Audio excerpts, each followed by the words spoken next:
È evidente che i prefetti da qualche parte queste persone le devono mettere. Se non ci sono degli immobili, la soluzione estrema è la tendopoli.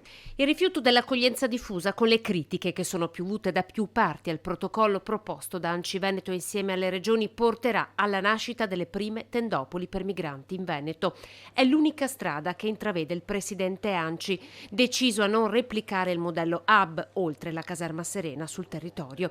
Lo ha detto chiaramente oggi a margine dell'incontro con la rettrice di Ca' Foscari di Venezia nel quadro dell'accordo sulla nuova città universitaria di Treviso. Il protocollo nasceva con l'obiettivo di evitare questo, però quel protocollo prevede l'impegno da parte di tutti, poco impegno da parte di tutti. Se ci sarà questa risposta riusciremo, secondo me, a far fronte a questa emergenza. Se non ci sarà la risposta subiremo le scelte dei prefetti e poi chi piangerà e chi riderà. Una sorta di ultimatum anche ai sindaci, aprire le porte all'accoglienza. Sindaci che in queste ore hanno ricevuto le rassicurazioni del ministro Fitto, ascoltando ieri alla Camera e al Senato sulla revisione del PNRR e sui progetti, in buona parte già cantierati dai comuni. Le rassicurazioni verbali sono certamente importanti e ci fanno stare un po' più sereni.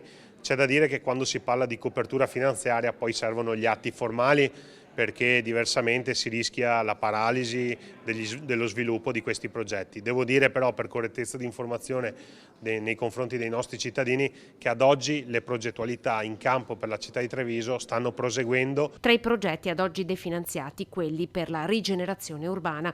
Oggi la Conferenza delle Regioni riunita ha predisposto un documento diretto a Palazzo Chigi, nel quale si evidenzia anche la necessità di un maggiore coinvolgimento delle regioni nel piano. Per questo è stato chiesto un incontro al Ministro quanto prima.